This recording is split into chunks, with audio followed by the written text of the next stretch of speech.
എല്ലാവർക്കും നമസ്കാരം. തീർച്ചയായും അപ്രതീക്ഷിതമായ പരാജയമാണ് UDF സംഭവിച്ചത് എന്നുള്ള യാഥാർത്ഥ്യം ഞങ്ങൾ ഉൾക്കൊള്ളുന്നു.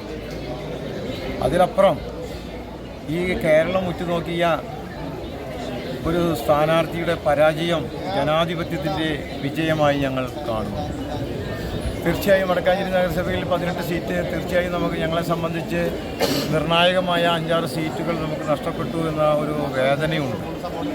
അത് എങ്ങനെയാണ് സംഭവിച്ചതെന്നൊക്കെ നമുക്കറിയാമെങ്കിലും അതിനെക്കുറിച്ചൊരു പരിശോധനയ്ക്ക് വിധേയമാക്കിക്കൊണ്ട് തന്നെ പാർട്ടിയുടെ പ്രവർത്തനങ്ങളെ മുന്നോട്ട് കൊണ്ടുപോകാൻ കഴിയും. ഏതായാലും അഹന്തയും അഹങ്കാരവും കാണിച്ച ഭരണത്തിനെതിരെയുള്ള ഒരു ജനവിധിയായിട്ടാണ്, ജനാധിപത്യത്തിനെ സംരക്ഷിച്ചുകൊണ്ടുള്ള ഒരു ജനവിധിയായിട്ടാണ് UDF സ്ഥാനാർത്ഥികൾ ജയിച്ചത് എന്ന കാര്യത്തിൽ യാതൊരു സംശയം.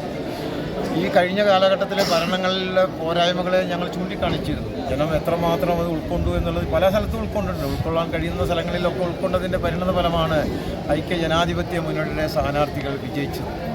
തീർച്ചയായും ഈ ഭരണം തുടർച്ചയായി കിട്ടിയെങ്കിലും കഴിഞ്ഞ കാലഘട്ടങ്ങളിൽ അവർ അഴിഞ്ഞാടിയ ആ ഭരണത്തിനെ ചങ്ങലിട്ട് കൂട്ടാനുള്ള കഴിവിൻ്റെ പരമാവധി നിയന്ത്രണം ഏർത്തിക്കൊണ്ട് 2 സീറ്റുകൾക്കാണ് അവർക്ക് 4 സീറ്റിൻ്റെ ഭൂരിപക്ഷമാണെങ്കിലും തുല്യ ശക്തികളോട് കൂടിയിട്ടുള്ള ഒരു പോരാട്ടത്തിലാണ് ഈ ഭരണം തുറന്ന് മുന്നോട്ട് പോകാൻ കഴിയുള്ളൂ.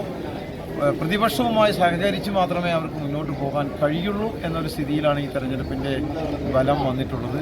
ഏതായാലും വരാനിരിക്കുന്ന നാളുകൾ ഭരണത്തിനെതിരെയുള്ള, കാരണം കേരളത്തിലെ മൊത്തം നഗരസഭകളിൽ 55ഓളം നഗരസഭകൾ കോൺഗ്രസ് ജയിച്ചതായിട്ടാണ് കാണാൻ കഴിയുന്നത്. നിർഭാഗ്യവശാൽ നമുക്ക് നഷ്ടപ്പെട്ടു. പല കാരണങ്ങളുണ്ട്. പ്രതീക്ഷിച്ച ഞങ്ങളിൽ നിന്ന് നഷ്ടപ്പെട്ട നിലവിലുള്ള സീറ്റുകൾ നമുക്ക് നഷ്ടപ്പെടാനുള്ള സാഹചര്യമുണ്ട്.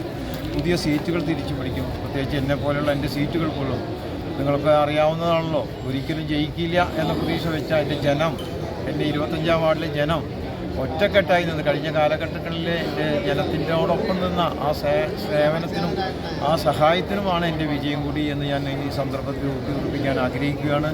ആ ജനങ്ങളെ വെല്ലുവിളിച്ചതിൻ്റെ ദുരിതഫലം അനുഭവിച്ചവർക്കും ജനങ്ങളെ വെല്ലുവിളിക്കാതെ ജനപക്ഷത്ത് നിന്ന ആളുകളെ വിജയിപ്പിക്കുകയും പ്രത്യേകിച്ച് എന്നെ വിജയിപ്പിച്ച എൻ്റെ നല്ലവരായ 25-ാം വാർഡിലെ എല്ലാ വോട്ടർമാർക്കും, വോട്ട് ചെയ്തവർക്കും വോട്ട് ചെയ്യാത്തവർക്കും എന്നെ സഹായിച്ചവർക്കും എല്ലാവർക്കും നന്ദി പറയുന്നു.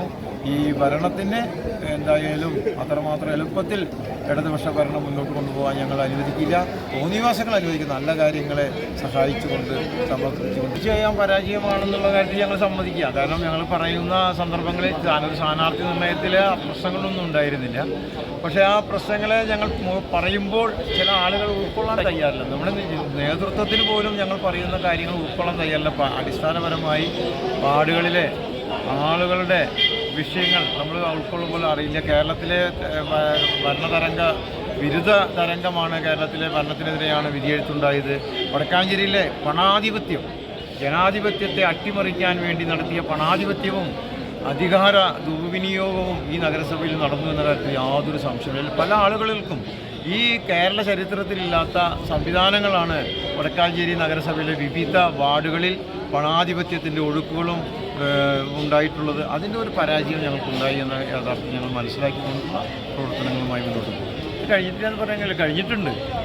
കാരണം 2 വർഷമായിട്ട് നിലയ്ക്കുകയാണല്ലോ ആ ഗ്രൗണ്ട്. വടക്കാഞ്ചേരിയിലെ ഗ്രൗണ്ട് കോടിക്കണക്കിന് രൂപ ചെലവ് ചെയ്ത് CN ബാലകൃഷ്ണൻ കൊടുത്ത പൈസ പോലും ആ കാലഘട്ടത്തിൽ 2015 കാലഘട്ടത്തിൽ സ്വീകരിക്കാൻ തയ്യാറില്ലാത്ത നഗരസഭ പൈസ കൊടുക്കാതില്ല, കോടിക്കണക്കിന് രൂപ കൊടുക്കും. ആ കോടിക്കണക്കിന് രൂപ വിനിയോഗിക്കുന്ന കാര്യത്തിലുണ്ടായ സംഭരാവസ്ഥ. അപ്പോൾ പുറമ്പോക്ക് കയ്യേറിയ ഭൂമികളെ, കയ്യേറ്റങ്ങളെ മാറ്റിവെച്ചുകൊണ്ട് തന്നെയാണ് ഞങ്ങൾ ഇത് നടത്തൂ എന്ന് വെല്ലുവിളിച്ചവർ. ഇപ്പോൾ കഴിഞ്ഞ കാലഘട്ടത്തിൽ എന്തുണ്ടായി? ഒരു വെല്ലുവിളി ഉണ്ടായില്ലോ. സ്ഥലം ഏറ്റെടുക്കേണ്ട കാര്യത്തിൽ അവർ ഏറ്റെടുത്തില്ലല്ലോ. അപ്പോൾ സാധാരണക്കാരൻ്റെ വിഷയത്തിൽ പാവപ്പെട്ടവരുടെ സ്ഥലം ഏറ്റെടുക്കുമെന്ന് പറഞ്ഞ് അവരെ ഭീഷണിപ്പെടുത്തി ഇതിൻ്റെയൊക്കെ പരിണതഫലമായി കാലതാമസം വരുത്തി യുവാക്കളുടെ പ്രതീക്ഷയായിരുന്ന കളിക്കളങ്ങളൊക്കെ നഷ്ടപ്പെടുത്തിയ ഈ നഗരസഭയുടെ തോന്നിവാസത്തിനെതിരുള്ളൊരു വിജയത്തായിട്ട് തന്നെ യുവാക്കളെ പ്രതികരിച്ചിട്ടുണ്ട് എന്ന കാര്യം യാതൊരു സംശയമില്ല. ഇത് നമുക്ക് ചെറുതായി കാണാൻ കഴിയില്ല. BJPയുടെ ഇടതുപക്ഷത്തിൻ്റെ ഒരു അണ്ടർസ്റ്റാൻഡിങ് ഉണ്ടായിട്ടുണ്ട് എന്നതാണ് നമ്മുടെ പല ആളുകളും, LDFൻ്റെ പല ആളുകളും വിജയിച്ച് വന്ന ഒരു സിസ്റ്റം നോക്കുമ്പോൾ നമുക്ക് മനസ്സിലാക്കാം. ആ ഒരു അന്തർധാര ഈ തെരഞ്ഞെടുപ്പിൽ BJPയും CPMും ഉപയോഗിച്ചു. ഉപയോഗിച്ചത് കൊണ്ടാണ് ആ BJPക്ക് ഒരു സീറ്റ് കൂടെ അവർക്ക് കൂടുതൽ കിട്ടാൻ, ഉണ്ടത്തിയോട് കിട്ടാനുണ്ടായ പുതിയ സീറ്റ് കിട്ടാനുണ്ടായ സാഹചര്യം അവർ തമ്മിൽ നടത്തിയ അവിഹിതമായ അവിശുദ്ധ കൂട്ടുകെട്ട് അന്തർധാരയുമാണെന്നാണ് ഞാൻ പറയുന്നത്. അടുത്ത 5 വർഷക്കാലം ഏത് തരത്തിലുള്ള പ്രതിപക്ഷ പ്രവർത്തനങ്ങളാണ് UDF നിന്ന് ഞങ്ങൾ പ്രതീക്ഷിക്കേണ്ടത്? ന്യായമായ ഈ രാജ്യത്തിൻ്റെ ജനങ്ങൾക്ക് വേണ്ടി എല്ലാം എന്ത് ചെയ്താലും ഞങ്ങൾ അതിനെ അംഗീകരിച്ചുകൊണ്ട് മുന്നോട്ട് പോകും. ധിക്കാരപരമായി അധികാരത്തിൻ്റെ തണലിൽ ഭീഷണിപ്പെടുത്തി കഴിഞ്ഞ കാലഘട്ടങ്ങളിൽ ഭീഷണിപ്പെടുത്തിക്കൊണ്ട് ഞങ്ങളെ മുന്നോട്ട് പോകാൻ ഞങ്ങൾ ഒരിക്കലും അനുവദിക്കില്ല. കാരണം വളരെ നിർണായക സീറ്റുകളാണുള്ളത്.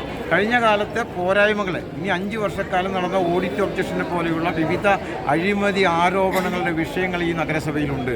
അതിനെക്കുറിച്ചുള്ള അന്വേഷണത്തിനോടൊപ്പം തന്നെ ജനങ്ങൾക്ക് വേണ്ടിയുള്ള പ്രയാണത്തിൽ ജനങ്ങൾക്ക് വേണ്ടിയുള്ള വിഷയത്തിൻ്റെ പോലെ ഞങ്ങൾ മുന്നോട്ട് പോകുന്നത് കാര്യം. കൂടുതൽ വാർത്തകൾക്ക് ഞങ്ങളുടെ ചാനൽ സബ്സ്ക്രൈബ് ചെയ്യുക. ഫേസ്ബുക്ക് ഫോളോ അപ്പ് ചെയ്യുക. വാർത്തകൾ വേഗത്തിലറിയാൻ എനി ടൈം